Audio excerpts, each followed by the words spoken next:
most admirable chasers you could possibly wish to see. Hello and welcome to the Racehour podcast, sponsored by Gambling.com and Bet365.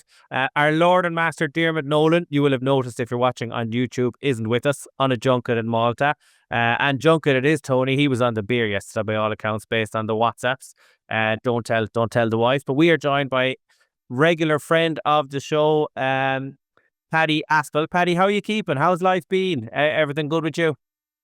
Yeah, all good. Good to see you again, boys. And yeah, Dermo, he gave me the heads up last week. He said he was on official business, but we know he gets all the good gigs. So, no, delighted to be on. And we've actually got a fair bit to get through, haven't we?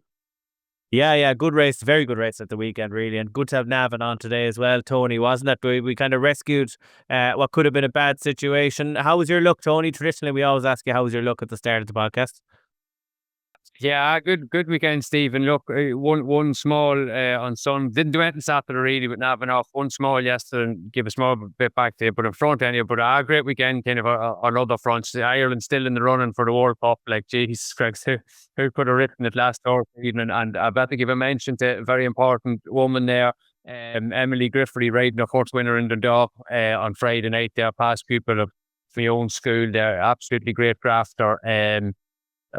She kind of mentioned in her interview afterwards, I wasn't expecting to win, and Fran Berry was in like Flintstead after. I don't think anyone else was either, Emily, at 50-1, but I thought she'd give it a fine steer. She's had a little bit of misfortune there. I think she did think it was her 20th ride overall. I think she'd been second 4 or 5 times, so getting a bit of frustration. And well done, Emily, and keep up the good work.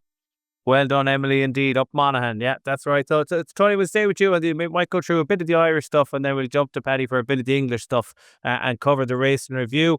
And then we'll go to our usual topics, talk to Pat Cooney. Look, I have notebook horses bet for chase. So that's how we're going to kind of run the show. But Tony, first of all, I suppose, well, you know, Navan didn't start until Sunday, so we were looking at the Troytown Chase, and I thought it was a very unusual race, but great to see a small yard winning it. What's the name of it? Answer the Cave.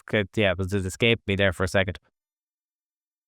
Yeah, strange kind of race in that very few got into it. I think the first 3 were all kind of in the first 4, kind of jumping the last first time round and kind of stayed that way. Although Answer the Cave, he looked in big bother jumping 4 out. He kind of was a bit awkward at it. He was down the inside, came off the bridle, but rallied really well to come back to beat don't know who's horse. We beat man. Yeah, an old torture of ours.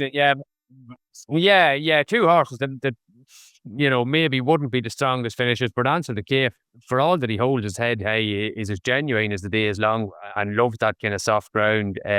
And a very good training performance, like for small yard to have him fit and ready first time out. I suppose the horse that was really disappointing was Kopek Des Bordes. I thought tactics were interesting in town and had it very wide kind of from the outset. Horse had 2 non-completions at Cheltenham and Ante last season. The jumping actually didn't seem to be an issue. He just seemed to be empty out very quickly, leaving the backstep. I do wonder with Mullins though, like his kind of handicap chase record would be much better in the spring when the value of the races kind of goes up, and I wouldn't write that horse off just yet. Thought Win the Wise had no excuses really in the race, bar the fact that Gavin Cromwell probably isn't having as many winners as he often has. I think since the start of November, maybe just 1 or 2 winners. But other than that in the race, I didn't see anything that he did wrong. Had decent positions throughout. Yeah, great to see Johnny Shinnick getting a winner. And then another big winner today with the other Mozzie. I mean, he's been around a long time, Johnny Shinnick, and Claymont, and he's riding around all them kind of East Cork, West Waterford, Cappoquin yards all around there. Does all the riding around there. Fair play to him. Yeah, I think he's 2 from 2 on Kieran Mustard. It says after getting 2 absolute dream setups now the last twice, 6.5 dozen St. the mare she was last winter. And I just wonder now, was today a lesser spotted Town and Stones of a ride now on Jatara who doesn't do it too often. To me, he totally overdid it on the front. I could see what he was trying to do. She was race fit, proven over 3 miles, but the sectional suggests like him and her and the Yellow Clay were absolutely dead late now when you compare the other hordes races on the car. I wouldn't actually be that negative on the Yellow Clay on the back of this. I thought we had 3 kind of negative. Like coming into the race, his first time out, he's sat too close to a strong pace. But most of all, I would say he hits that ground. I know he won the race in Naas in January, but that was a very ordinary run of that. I would say something had to win it. Very few of them ran to form. I'd say Super Sunday was the only horse, maybe Wingman, that ran to any kind of level in that. And to me, he put a £10, if not a stone better performance up in Cheltenham. So I wouldn't rate him off now going back on better ground for all. He's probably the hard race today. Yeah, God, that was tough today. Watching them finish today, now they were struggling. I mean, the other Moss, he looked like he was going to turn around there coming to the last. His head was kind of switching around so much, so to go and win was, I don't know, it can't be a major bonus for the Yellow Clay at the same time. Paddy, Kopek Des Bordes also made his chasing debut today. There's a couple of horses, Paddy, we might touch on, that made their chasing debuts today. Kopek Des Bordes and Lulamba. Different kind of performances from them, different kind of horses, aren't they? Lulamba's a bit more straightforward than the not so tractable Kopek Des Bordes. What did you think of the two of those? Yeah, definitely different types of animals, aren't they? You could see the whole way today. I know he got a lovely setup town end, because in the end they let him away to do his own thing and he kept out wide, but he was constantly trying to slow him down. But I thought he adjusted lovely into his fences. He was very good on his feet, whereas obviously your heart is in your mouth a little bit when you see a jockey always just trying to drop the revs out of a horse, whereas compared to Lulamba, I know Nico de Boinville does have his knockers as regards. I'd say it's more so in the John Bond department, but I thought him and Lulamba were poetry in motion going out Exeter today. Extremely good on his feet, and you know the likes of Tripoli Flyer. I know he's not done it over fences so far, but he made the likes of him look very ordinary today. I don't think he's run his race, Tripoli Flyer, and I think Fergal O'Brien is going to be scratching his head a little bit, but Nicky Henderson will be delighted with what Lulamba done today, because he looked in third gear going round and never at any point was he under pressure pace-wise, but jumping looked very comfortable, and that was a great start. Yeah, really good. That was a good race for an English beginner's chase. And you know, he's saying Tripoli Flyer didn't run his race, but he was well backed and he ran his race for 80% of it, jumping really well. I thought he was up to form, and Salver was trying as well, ran really well. I thought it was a fair performance of Lulamba now to go and beat the older horses. Tony, you might have caught that. You're probably teaching, but Kopek Des Bordes, what do you think of him? Yeah, very good. I think as Paddy said, he was completely left alone in the lead, and kind of a sprint finish out of him. But like him, finding the man, two excellent performances. Do I really have a lot to say about them? Probably be staying away from races. They're going to be running in the short term anyway. Kopek Des Bordes, he stayed a race and he'd still have the pension to throw in and do something silly like he did a Punches Town last season, but clearly right-handed is a thing with him. But no, you'd have to be very positive about both performances. Yeah, God, Kopek Des Bordes. No, I wouldn't be mad at him. You know, if you were to pick one to own going forward, you'd definitely pick Final Demand. The only small thing about Final Demand, we're always talking about walking the parks on this, and you just still, when you look down through the walk in the parks, they don't tend to progress. They tend to flatten out. Like beyond Min and John Bon, who went on and on and on, there's not many horses in his profile that keep improving. So that's just one thing with Final Demand. You know, like will he looks like he's going to go on and improve and be a kind of an Imperial Call type, but just with the pedigree, you'd wonder about it. Going back to Cheltenham then, Paddy, on the Friday, I suppose the big race was Lada Sud and John Bon. And what did you think of John Bon's performance? I know Lada Sud was really good on the day, but John Bon's the interesting horse, isn't he? Oh, for sure. But it's just there for all to see. I suppose numbers-wise at Cheltenham, he has run some very, very good races there, but his win record is shocking. But I just thought that I mentioned to you guys a minute ago about some of the jockeys' tactics at Cheltenham, negative and positive, I thought, over the weekend. But Harry Skelton in particular, Lada Sud, when there's juice in the ground, Dan Skelton has always said that this is this horse's bag and he's better fresh. And Harry, he was obviously out wide. He could see that John Bon around Cheltenham, he just lacks a bit of bottle. He doesn't like it. He's always chipping in and putting down, and he's not easy on the eye to watch around Cheltenham. And as soon as Harry could see he wasn't comfortable going around there the other day, he went straight and sat on Nico's girth, and he was even jumping past him down the back just to apply pressure, turn up the heat. Great bit of jockeyship, I thought. But like afterwards, obviously it was maybe inevitable that Nicky was going to say that possibly this horse isn't at his best jumping out of that sort of ground. But I've seen him probably put up a career best round Sandown when they were going up to their knees. So I just can't really have that. I thought he was beaten by a real good one in Loa de Sud. And I think overall, the Skeltons just absolutely wiped the floor with most guys of the weekend. And the big winner of the weekend as well, Panic Attack. Paddy, the Skeltons are really, really flying. Well, what do you think of Harry Skelton doing that celebration he does at the end of the big races? I mean, have you any qualms with it as a jockey? Not really. I was waiting actually to see. Obviously, he was going to be comfortable hitting the line, and he knew he was home. So I thought, I wonder if it's coming back again. Yeah, I think he's going to get a bit of hate for it, but I don't mind it at all. Especially when you're actually on a bit of an incline. You know, you're not running downhill. You're not applying serious pressure to the old front wheels. And the horses, they know the crack as well. They've crossed the line. They know their job is done. So no, I don't mind it at all. I mean, please God, nothing silly ever happens and a fella falls off or whatnot. And as long as we can we keep one leg each side, it's all good sport. Okay. And then the rest of Cheltenham, Paddy, what did you make of it? I didn't jot down on my notes. I'm now struggling to think of the name of the horse. The Paul Nicholls horse I thought was very good on the Friday. No drama this end. Another walk in the park, actually. Did you catch him in the intermediate trip in the novice hurdle?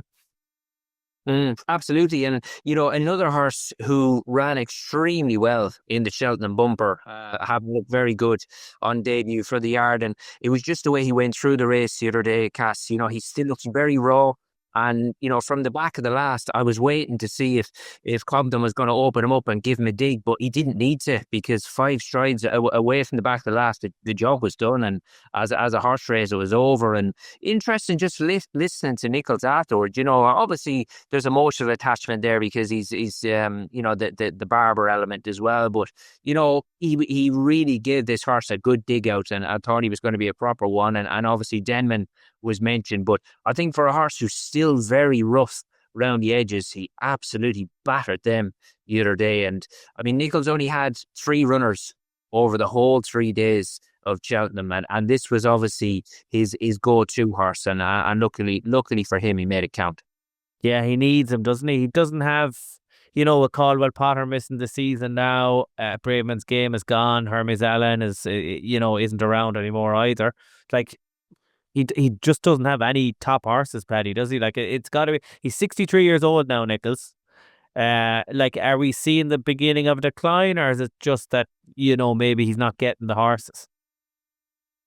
I wouldn't think so. I mean, the thing is, he is actually educated and schooled the likes of Dan Skelton so well that it's actually coming back to bite him a little bit now, because, you know, he's just Dan Skelton's stock is rising as regards him as a trainer, but obviously it's all about fashion when it comes to jockeys, when it comes to trainers. You know, they look at the jockeys who are riding the winners, they look at the trainers who are training the winners, and they're magnetized, they're drawn to these sort of yards. So he's possibly suffering from the little bit of the fashion element. Obviously, it's been well documented. Some of the owners who are big players in the Nicholls team, they've just got out of the game, and which is unlucky. They've had 1 or 2 bad buys. It's just the way it goes. But the numbers are there for all to see. He just doesn't have the rate of Saturday horses that the likes of Dan and, you know, 1 or 2 others have got. So he's got to place them very wisely, which I think he is doing, because I was looking back through the last Strike 2 or 3 rate weeks. is good, yeah. Yeah, the winners he is having, you know, the likes of Rubo, the elite hurdle, the winners he's having, he's making them count, but he's got to choose his battles wisely, because he's not got the sort of horses to go to war with every Saturday that others have. Yeah, I think he's at about a third of the runners this season that Skelton Yard has had, about a third of the winners as well. His strike rate is good, but yeah, just doesn't have the Saturday horses. Tony, anything else you wanted to touch on in Ireland there, or do you want to crack on? You also wanted to kind of talk. Yeah, go on. Yeah, one or two. I think Gordon Elliott nearly pulled off a lovely bit of training with switching up the trips of his 2 good Royal maiden hurdle horses. He brought Calypso's Chance up in trip for the 2.5 mile race, and he won that on Sunday. And then he brought, what's the name of the horse today? Sorry, the grey horse. Flying King back down and trip for the for auction today. And I would say it's only the Flying King for reluctance in the finish that he didn't get the double up. So I thought that was brave bit of training to swap the two of them up, and it nearly worked out. I thought he introduced a really nice mare in the bumper, stable switcher there called Old School Outlaw in the listed mares bumper on Sunday. I think she's the type of horse he's going to do very well with. She looks very straightforward, kind of not easy enough kind of ride. You can just ride up forward, very genuine, plenty of stamina. I think he'll have plenty of success with her. Find as well on the Sunday the 3-year-old maiden hurdle, Barbizon. Kind of horse that you'd be a bit worried about starting off at Navan on heavy ground, kind of a mile 9 furlongs background going with John Murphy. Promising horse now, and I'd say a bit more to give on the flat. Took to it really well. I thought he won very, very easily, and he jumped well. Running around and coming to a few hurdles, but the hurdle itself were quite clean. And Elliot had kind of said that they were worried about his jumping. There was no evidence of that on the track. To me, he'd been out definitely to the front end of the Irish juveniles of what we've seen so far. Very impressive kind of winner there, and with plenty of flat speed, I would say. So yeah, Gordon Elliott, good weekend. Obviously, Willie Mullins was the two massive names in the beginner's chase, but Elliott's kind of novice hurdlers there, and the bumper horse looking quite smart too. Yeah, very good. And Tony, we'll stay with you. You kind of two topics we want to talk about today. One is anti-post betting, and then you had a couple of bad beats, so you're taking on the whole topic of anti-post betting here. Go on, you also want to talk about heavy ground, but to do the anti-post betting first, because I'd have a few opinions on anti-post betting myself. I'm not going to put it in the graveyard here altogether, and maybe I'm a bit bitter now the weekend. I was told to back 2 horses for Cheltenham, and both of them kind of shortened up, and then we're kind of non-runners on the day type of thing, fairly frustrating. But I do wonder if kind of the mass anti-post betting, it seems to be kind of everywhere. For punters, for a lot of punters, is it a bit of a trap or a little bit of a leak? Like, and I just wonder, if we doing a bit less of it might be better for the tank, you know? I was chatting to a friend of mine on Friday. He sent me a message. He's a few pals that are mad into Cheltenham. Like Cheltenham, just to love it. And they were on about Derry, Hassan, Paddy for the Brown Advisory kind of all over the summer, which is fair enough. I thought he ran a really promising race in the Albert Park last year. Fair, don't mind the bet at all for the Brown Advisory. No, his chase debut, what was that, Thursday or Friday? I don't think it was particularly great. I don't think he draw too many positives for it. But my pals mates were straight on to him afterwards looking for a price for the Ultima, because he was now going to be a handicap horse for Cheltenham. No, I think that's just the disease of anti-post there now, in a nutshell. I know, like, you've had a bad bet there, I'd say, based on the chase debut. Like, do you need a second bad bet then?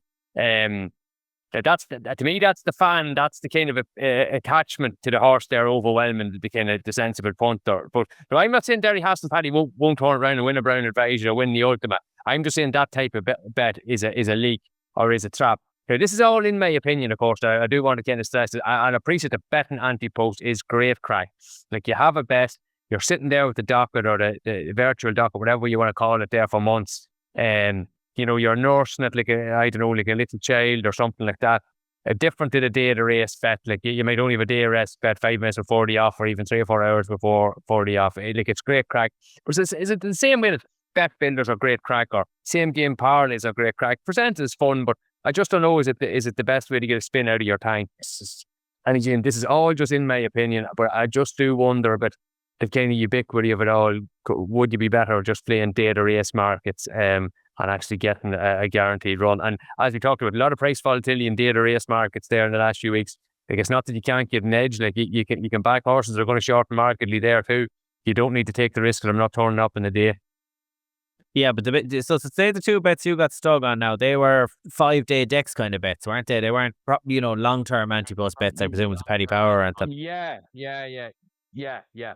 I think I used to do a lot of, like most people, used to do a lot of kind of long-term Cheltenham anti-post bets. I find it's almost like, now we should be careful, it's sponsored by Betrix 5 and Dermot will be given out to us if we talk too much about this, but I find the books don't seem to want that business as much, and maybe aren't as generous with the odds as they used to be.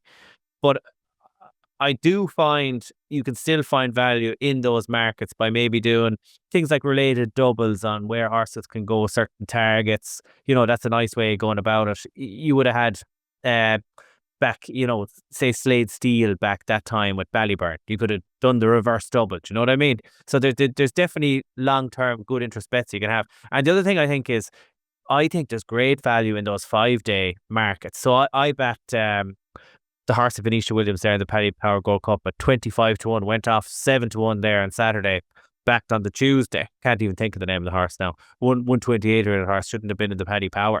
But I think if you study the cards on a Monday, if you have the time, you can definitely beat and get good each way terms anti-post wise. Would you not agree, Tony? Like you got that. You just were unlucky without the runners. Like there's definitely value to be had if you can get on early in the week. Yeah, well, just to give you the reverse of that now, you asked me about the Tri-Town last week. I went and studied it then Wednesday. Short list of 4 horses, right? I had no bet. I just said, wait. 3 of them didn't run, Stephen.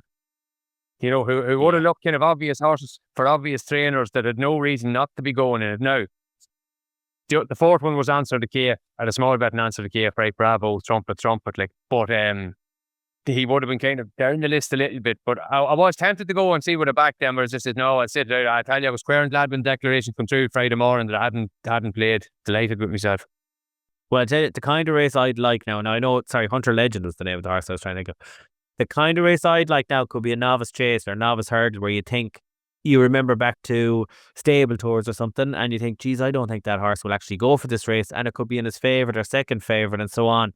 And you could take a view in a race that might cut up and you might get each way terms, or, you might get a big shortener. So I definitely think anti-post, for me anyway, definitely in the UK, that they price up a lot of those races for the Saturdays on the Monday. And I think Monday, Tuesday, Wednesday, you definitely can find something there. Like the Betfair Chase this weekend, you could read around the edges and be quick now if you're listening to Nick Luck podcast or whatever. What's going to happen with Haiti Clore? Will it run? Will Stiller Story run? That kind of way, as you're looking ahead. Paddy, anti-post betting for you, do you do much of it, or something you get involved with?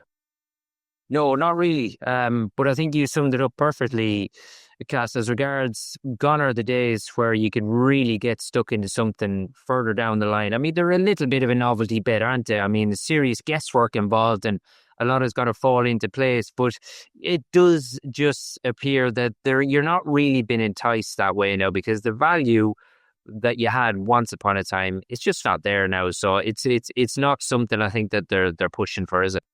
Yeah, I think as well, like the books are right in the way in that they were pricing up horses as if they might make the track, and we've had this discussion before. They make the track more than they don't. It's not an even money shot that they're going to make a target if they're fit. It's just whether they're good enough to make it is the thing.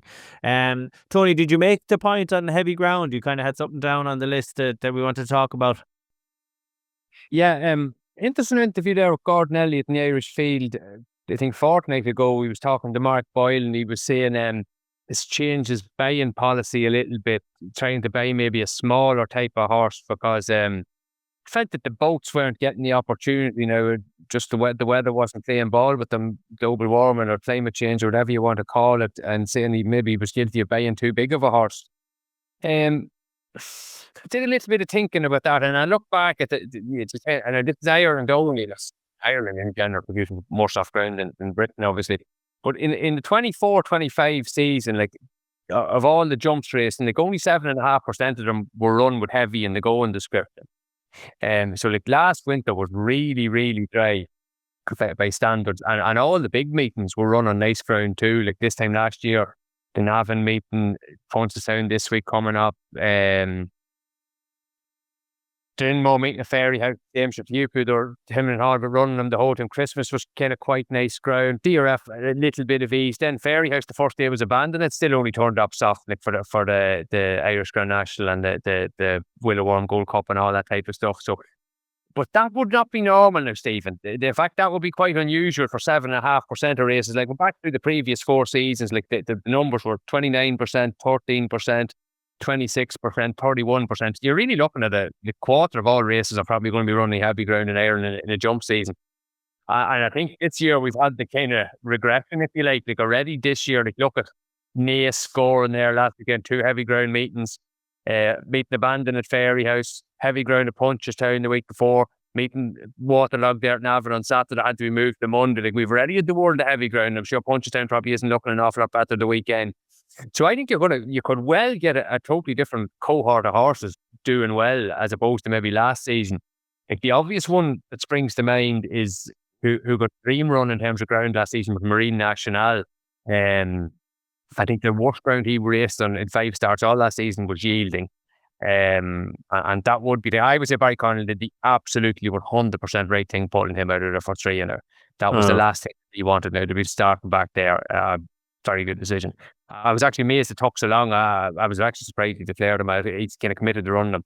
It would just be something to monitor now, because if we do get this prolonged period of heavy ground, from last season could be turning his head, especially from the big meetings. And if you can latch on to a few soft ground horses that haven't really got the shoulder arm yet, and there have to be a few of those, you might be able to find a little angle in. Have you tagged 1 or 2 of them, Tony? Can you give them away? Well, I thought Jatara was one today until Paul Townend rode the ears of it from the front. But the obvious one there that you're talking about before was Stellar Story. I do think last year's Gold Cup winner, I wonder, is he actually going to start to win races in the middle of the season now if the ground is slower? Another horse there, maybe a slight bit of a lower level, Oscar Brother. What's the chap trains? Was it Connor King, is it? One of beginners chasing Galway there not so long ago. I know he is form on nice ground, but so he's a better horse on kind of slowish ground. And do you know there was another horse there stable there going through really quiet patch there, a horse that won Irish Grand National, Intense Raffles. He was on his head round to Clonmel there a week before last. But look back at the only time he got his conditions last season chasing on soft ground, like he ran Nick Rocket to 3/4 of a length, giving him 3 or 4 pounds. So find a racer might be difficult, but I'd say there might be a day in him too. Yeah.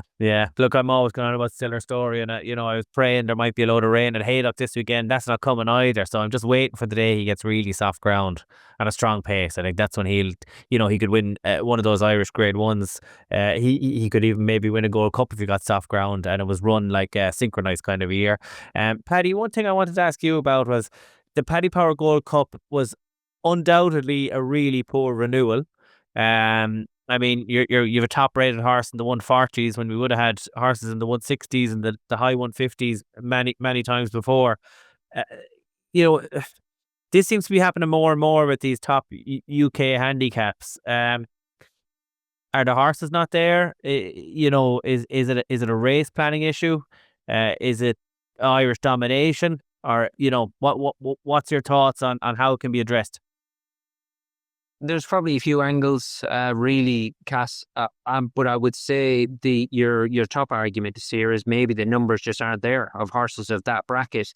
I mean, looking back through the last 10 or 15 years, they've not fallen off the cliff, the actual numbers in the race, but yeah, the quality, without a doubt. And you can see that you've got horses winning the race now with plenty of weight. You've no longer got the 10 stones, the 10 5s, the 10 7s that are nicking it. Now it just looks that more horses have got an actual realistic chance of winning a Paddy Power now, because just the quality of the race maybe isn't there. And I mean, you mentioned the top weight the other day with Jaguar coming out. With him actually being declared in the first place, he kept the weights down by £10. And when he came out, it was a very ordinary event. Look, Dan and Harry Skelton are going to be complaining, but it's there for all to see that it certainly isn't the race that it once was. No, but I wonder as well in the UK, have you too many options for them? Is there the Peterborough Chase, Halton Gold Cup? There's all these Ascot Premier Handicaps. Like when you look at it from the plate last year, only one horse ran in the Paddy Power Gold Cup. From the Novice Handicap Chase, there was only one horse ran in the Paddy Power Gold Cup. Should we be making the programme more that it forces more of the better horses for handicaps into each other? Do you know what I mean? Like Yes. prize money is definitely a thing as well, because these races, a lot of these races around the likes of Exeter and Peterborough and Huntingdon and these tracks, they're getting good races worth 50, 60 grand to the winner. The Paddy Power Gold Cup is now worth it's £160,000, which is the same prize fund as there was when Alpha Ralph won. So it's not. you can go into a big handicap and, maybe put a mark in your season for only 30 grand more than you'd get around plodding around against 4 horses. Do you know what I mean? I just don't know, are we doing enough prize money wise either? The Carl Gold Cup, on the other hand, is £250,000. But that said, will that be any classier? I'm not sure what the answer is, but I think they have to try and funnel the horses into these big handicaps better than they're doing, which probably means culling a lot of the programme. Yeah, no, it's a great shout. And I mean, the thing is, are trainers now actually targeting actual races because that's what they want to win, because of the prize money, because it fits in? Or are they looking at the opposition, where they're more likely to go? And it's how about you can avoid the clashes. But if the options are there, that's what trainers are going to do. Yeah, Skelton and Nichols, Skelton in particular, is a demon for it, picking up prize money and big checks, and, he's getting it with races that probably horses should be in these big Saturday races. Tony, any thoughts on that? Like, we're often talking about the programme and what can be done, but it's just doesn't seem to be the quantity of horses, unless maybe you're getting some of the Irish over more to compete in these big UK handicaps. I would be a broad believer that there is too much racing, I think, in general. But that doesn't seem to be something that there's any real appetite to solve at all. It's a kind of thing where it may be taken out of their hands with a racetrack or two closed, and I don't like to say that, but that seems to be something that would be on the table in either jurisdiction. But I wouldn't have a strong enough following of the UK top handicaps, yeah. But a lot of those smaller, sorry, I shouldn't say smaller tracks, they seem to be quite well run. Like, they do seem to get quite good prize money for races that you might take. Like, so some of the, actually, I do have an opinion on is some of the Irish grade 2s and grade 3s and listed races, the prize money has been at best stagnant over the last 10-15 years. Taking trainers and connections a long time to comment on it, but if you start going looking at, say, even races there from the weekend, Red Mills Day and Gore, I think, was a good example. The prize money has, I'd say, dipped a fair bit there. Because obviously the value of that prize money is much depleted compared to where it was 10, 12, 15 years ago. Training fees and spending, where you want to look at it. Irish prize money has kind of been stealthily declining via inflation declining it, or small 5-10 grand decreases. But we in Ireland was the plethora of these grade 2 and 3 races that all these horses would be better off running for the punter, for the sport, in handicaps, like the UK races. You have that race at Carlisle as well, and the grade 2, grade 3, bad watching races, bad betting races that we were talking the other day, Tony, with Dermot, Paddy, I'd be interested to hear your thoughts. Like, in jumps racing, do you need a pattern that has listed grade 3, grade 2? What's it doing really? Can you not have grade 1, and then beyond that, look, you're either running the big handicaps or you're running a grade 1 and try and push them in that way? Because there's no great benefit to grade 2 or 3 or pattern when you're not really going after the bloodlines that way. Yeah, and the thing is, plenty of these race courses now, we just seen, didn't we, that week in October at Chepstow. The cash injection that they had, and they ended up getting the runners. We've got the Millions Day at Lingfield. We've got those when Plumpton have their big race day as well. There's the cash is there, and they put the money up. But there's no doubt. One thing that I find that Tony touched on there is very little noise being made about how the prize money is dropping off in Ireland. Now, I will give a shout out. Johnny Ward, from what I can see, now I've seen him do it on TV and on other podcasts that he's on. He is major all over this prize money, and he's constantly moaning about, these good horses going around in graded races for extremely ordinary money. I think those horses don't go around for a tenner. Like, they're the horses all owned by, they're Elliott's and Mullins horses, the grade 2. This is what I'm talking about, those grade 2, grade 3 horses. they'd run around for a tenner. Like, so you need to force them into more competitive races, better races, and everyone should win. The owner should win. The sport should win by having better quality handicaps with these horses, or there'll be more runners in grade ones because they won't be dodging grade ones by running these grade twos, threes. But you're spot on. Yeah, Irish prize money definitely needs to be looked at. Okay, we're going to crack on here, and we're going to hear from Pat Cooney from our sponsors Bet365. We are joined now by Pat Cooney from our sponsors Bet365. How did your tipping go on the podcast on Thursday, Pat? I didn't keep track, but were you a happy man? Yes, indeed. I net one at Wetherby in the 2 o'clock. I went to Wetherby because I knew what the ground would be rather than the quagmire at Cheltenham, and I put a winner up. He only won narrowly. He travelled like a good thing for most of the way, but it was up for grabs on the run. I did not know that, listeners. I asked Pat about how his tipping went, not knowing his nap had won. What price was it, Pat?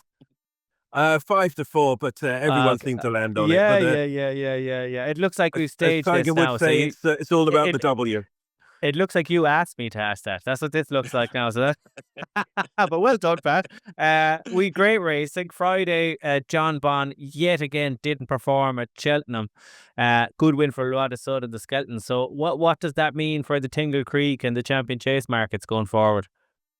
Well, if there's a box to tick for none of the above two, then maybe that's it, because the favourite with us is Il Était Temps, who, of course, on April at Southdown, absolutely ran away from John Bond, and he's came out and introduced himself at, Clonmel a couple of weeks ago. So he's our favourite for the race. But Loda Sud and John Bond, they're both round about 11-4 with us, and that might surprise some given what happened on Friday. But the Sandown version of John Bond is normally the best one we get.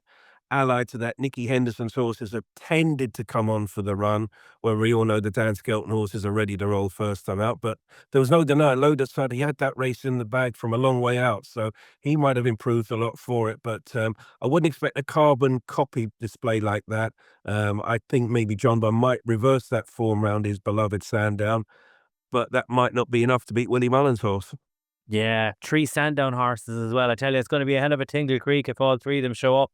And another man who has won plenty of Tingle Creeks in his day was Paul Nichols, and he looks like he's got a good one with no drama this end, who was very good over 2.5 at Cheltenham. Yeah, absolutely. Yeah, and I suppose the conundrum you have if you're a fan of the horse is which race will he go for at the festival? He's around about 12-1 for the Turners. That's 2 miles 5. If you're an Albert Bartlett fan, he's 14-1 for that. But he's next going to the Challow Hurdle at Newbury, which I think Paul Nichols has farmed over the years.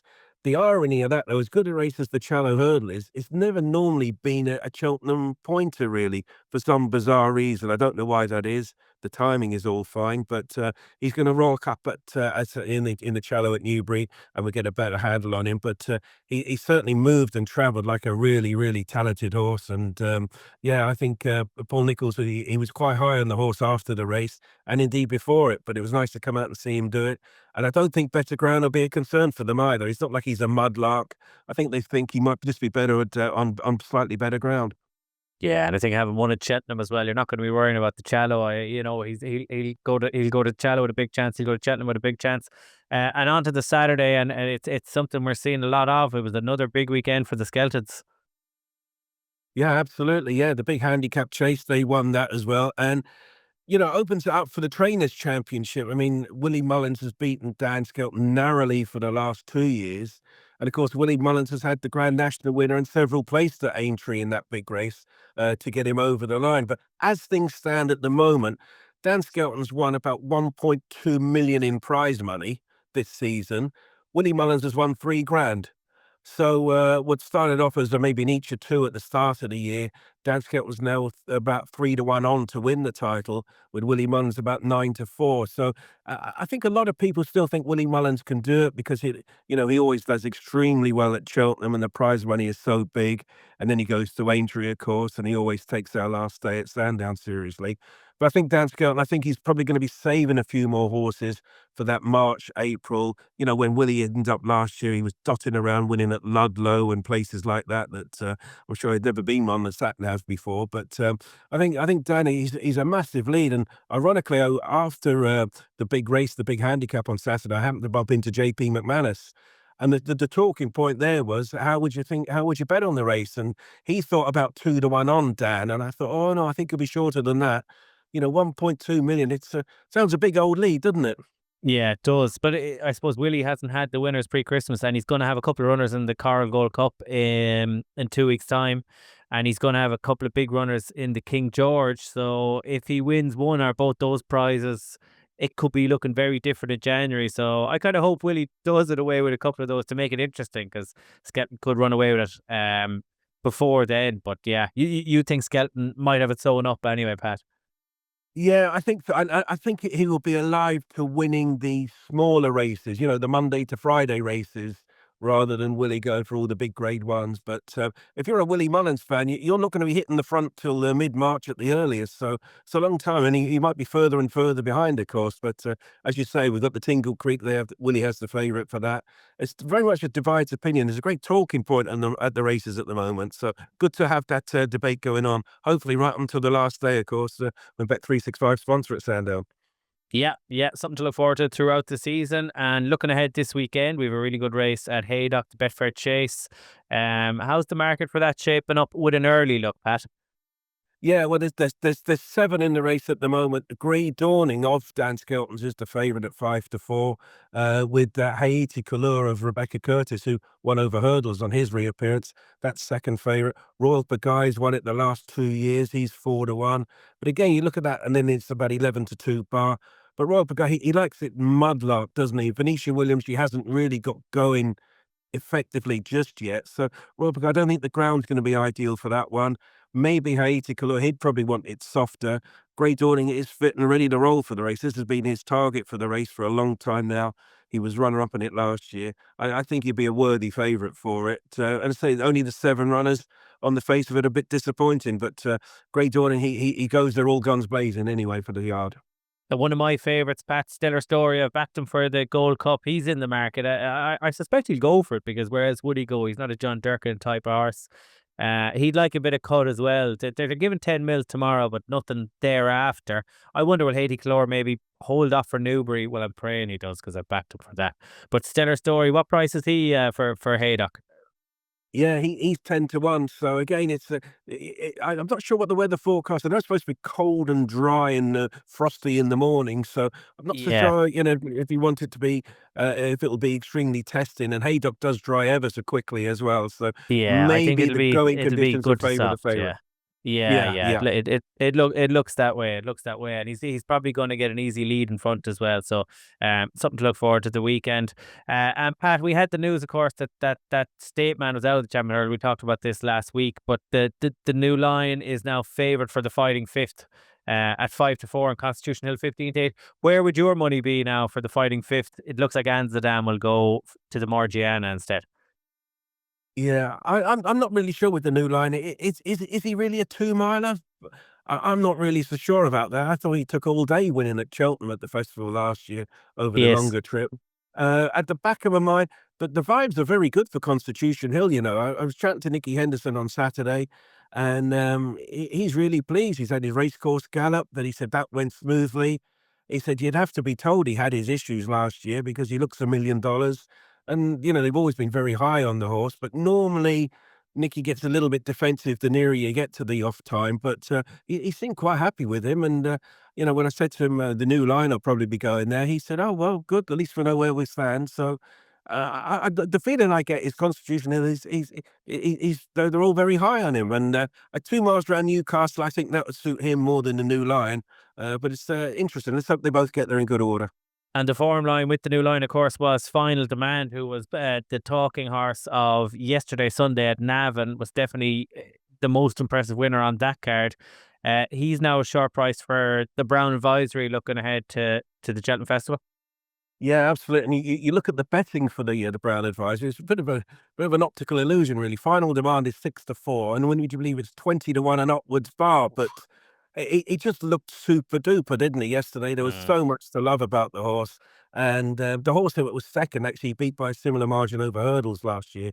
I was saying to the fellas in the office, we were talking about who will be the first horse to be quoted at odds on to win a race at the Cheltenham Festival this year, and it'll be Final Demand, won't it? I mean, if he trots up next time out, let's say at Leopardstown, he's going to be quoted about 6-4 on, and all those 50-odd runners we have on our site for that Browns. They're not going to turn up. No one want to take him on. They might say, "Oh, wait for the handicap or whatever." I think in the race to be quoted at odds on for any race at the festival, I think it's Final Demand. He looked, a champion elect, didn't he, over the weekend? He looked awesome, yeah. We haven't had our chat earlier on in the pod. We will have heard what Tony Keenan had to say. I'd be interested because he was saying maybe he's not a Cheltenham horse. So listeners will already know what Tony thinks about that one. Pat Cooney, thank you very much. Good luck again. I'm sure you'll get another nap up this Friday on the podcast, the Racehour podcast, sponsored by Bet365. Pat Cooney, we'll talk to you next Monday. Thanks very much. Looking forward to it. Thanks, Pat. And we're going to hear from Pat again this weekend on our tipping show. Make sure to tune in to that. Being recorded this Thursday, out Thursday evening. Lads, just to wrap up then, we want one each from the notebook. Paddy, we'll come to you first. I actually wanted to go back last week, Cass, to Bangor on D. It won't have been on many people's radar, but I do have Brian Hughes out a few mornings a week now. He's got a lot of horses on the go, and he didn't go up to Ayr. Instead, he went to Bangor on Wednesday for Donald McCain. Now, this horse got beat, but he finished second, and he got mugged right on the line. A horse called Count of Vendôme. Now, Brian Hughes, he doesn't talk horses up all that often. But he says that this is the best novice herder that Donald McCain has got. Now, the way he went through there, it was a rotten day at Bangor, terrible ground. And this fella, he probably done plenty wrong early doors, but it was the way he travelled into the race, hit the front. They just weren't good enough to take him any further up the track. So Brian's ended up having to give him a dig. He hit the front going to the last. And time again, you'll see horses do it. They just get inside the wings of that last hurdle at Bangor. They prop a little bit, have a look, and they land very flat-footed.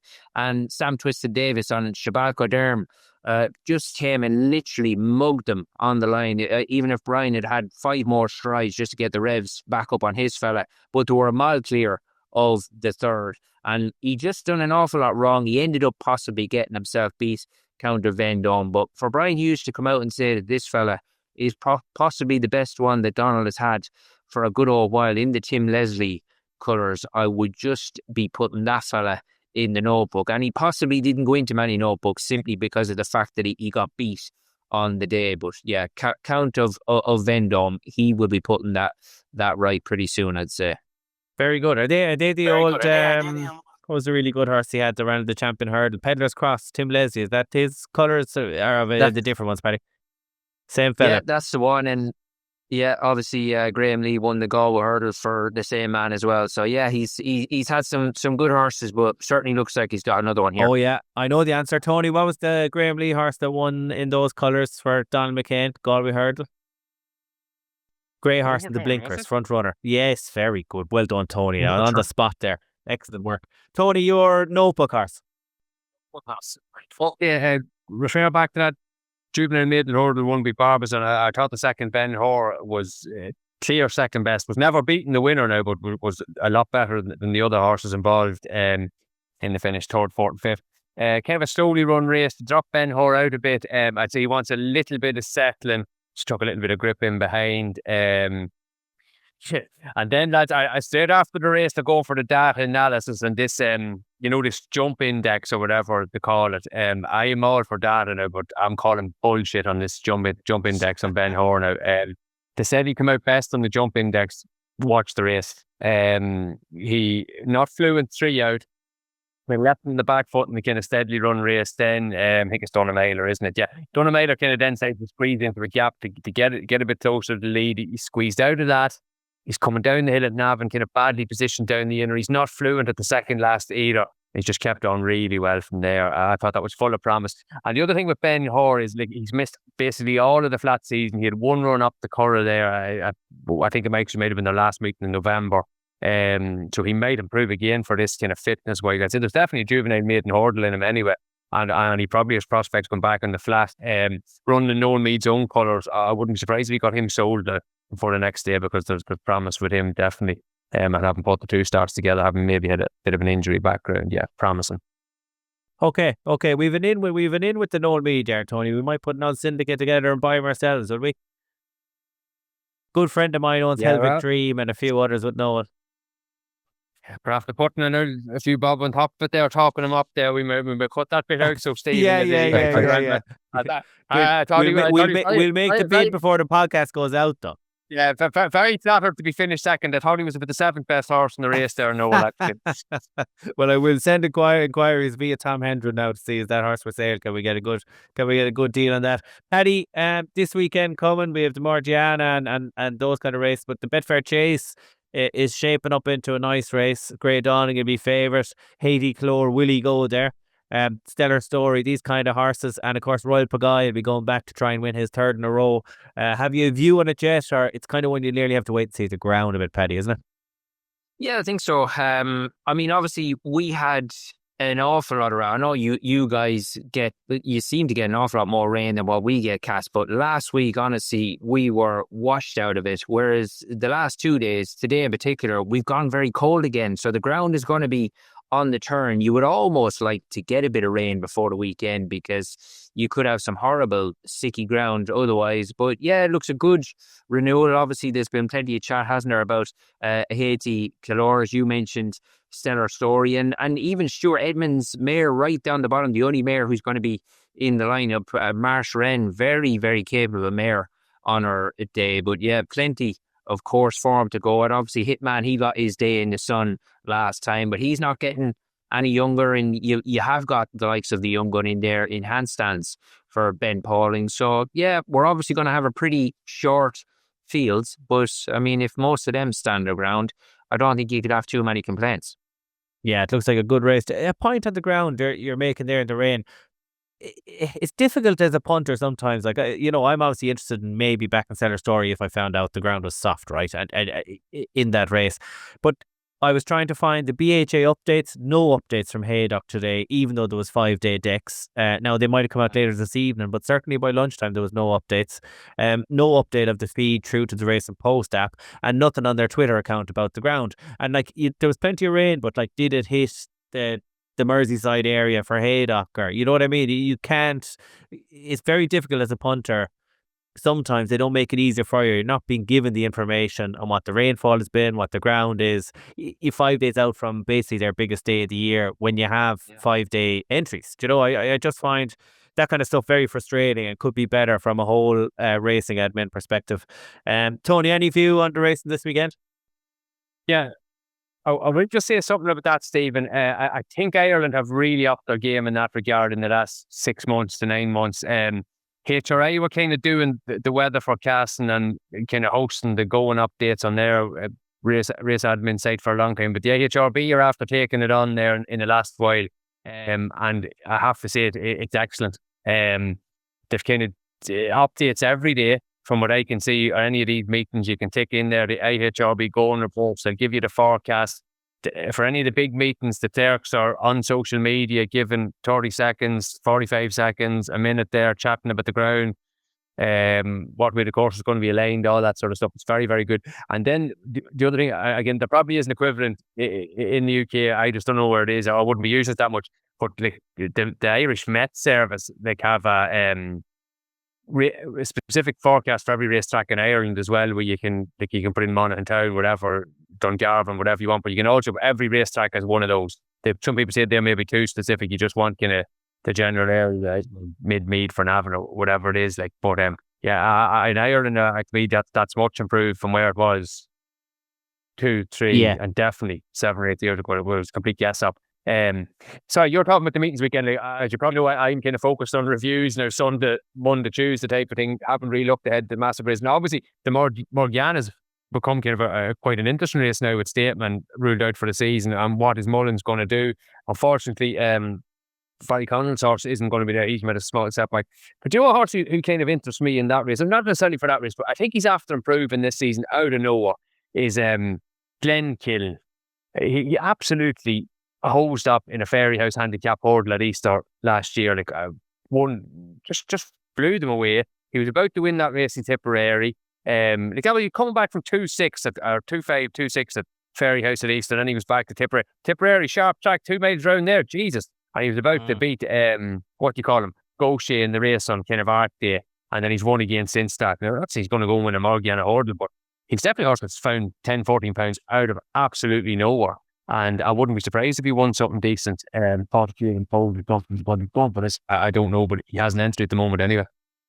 Yeah, well, it'll be interesting. I mean, Anzadam he's becoming a bit of a talking horse, really. Like, he's 5-6 to 1 for a champion hurdle, and he's done almost nothing on the track to justify it, but they're talking him up. That's the weekend coming.